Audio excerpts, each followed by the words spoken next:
Hey guys, sorry it's been so long since I've done a video, and welcome to back for the 24 people that have been with me all this time. I am going to be reviewing one of my favorite albums so far, and the music that is playing in the background, if you can hear it, it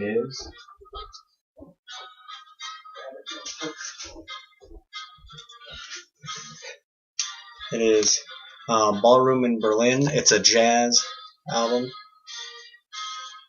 It's a jazz album that's in Germany, German jazz, and I really like this album because during the pauses there's white noise, like you're basically in a restaurant, and I really like that. I think that's interesting, and I'm really loving this album just because I am German, and for the life of me I cannot pronounce that. So if you're German and you know how to pronounce that, leave a comment. I would love to know how to say that. But this album I'm going to be reviewing is Queen, their first album. You see that? Oh, right there. There you go. This was released in 1973, about 21 years before I was born.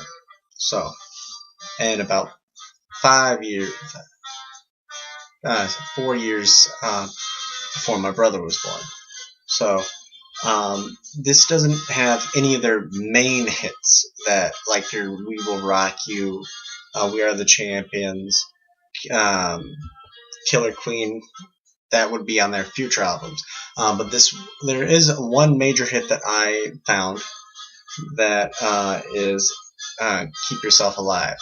And if you are a fan of Queen, and hopefully you are, this is just a very hard rock song. They were a hard rock group, but as time went on, they became more glam rock. They became more pop rock and everything that they became.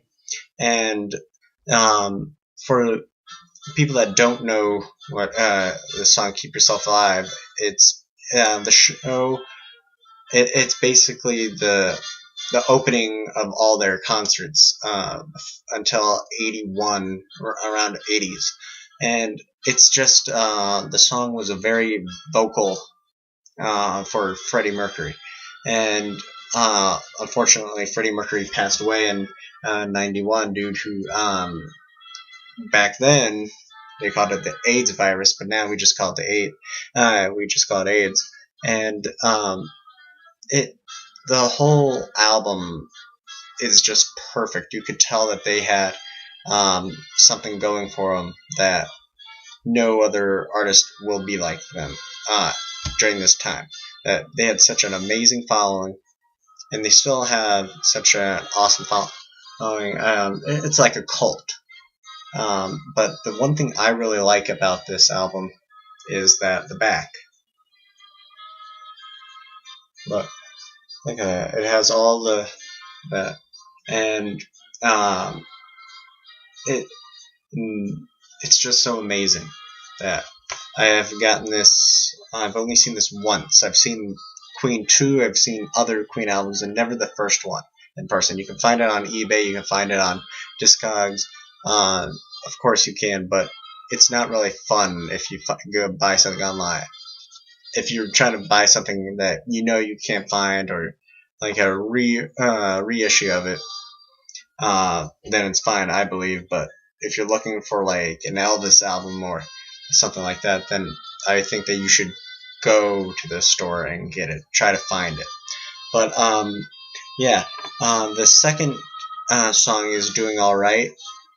It's like I said, this is a whole hard rock album. Some songs do sound a little bit pop, but not. I'm not a really big hard rock fan, but I am getting into the genre. It's not my favorite, but this album is one of my favorites because I do love Queen. I do love Freddie Mercury, and I think that if you are a record collector or a vinyl person, you gotta have this album in your collection. I don't.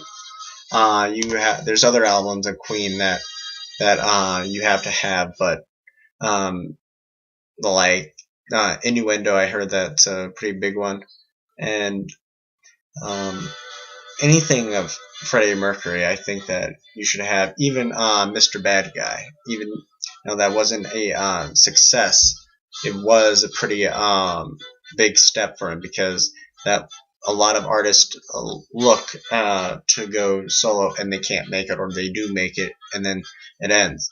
But what would have happened to Queen if Freddie did have a solo career like Michael Jackson? Like, he wanted to have a career like Michael Jackson, because who wouldn't? He goes into the studio, makes albums, done. And I know there's more to it than that, but I'm just doing that. Yeah, the reason why I'm heading back into record collecting is because I never stopped. I just stopped making videos for a short amount of time, then I went on something else, then I'm back.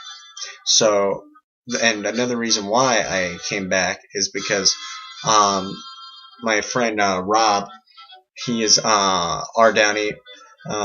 He's a great subscriber. He's a great person. He's collects video. He collects comic books and plays video games. He's the all YouTuber American or world person, and it's just amazing how friendly you can find people. Now, one of the reasons why I quit making vinyl videos is because some people didn't like my videos. I don't care, but you could make a comment, you could do that. I don't mind that. I love the criticism. I love the constructive criticism.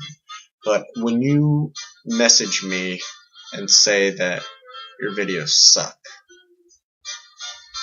I take offense to that, because I'm doing this because I want to. I don't do this because I have to. But yeah, so I'm planning on doing it at least once a month. And since tomorrow, I believe, is the 1st of February, and Sunday, Super Bowl Sunday,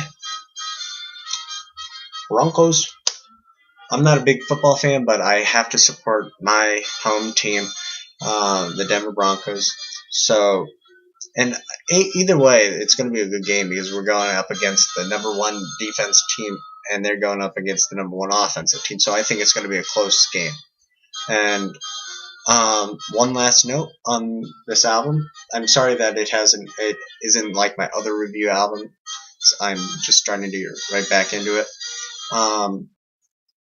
The band members of Queen are Freddie Mercury, of course, as he's doing vocals and piano.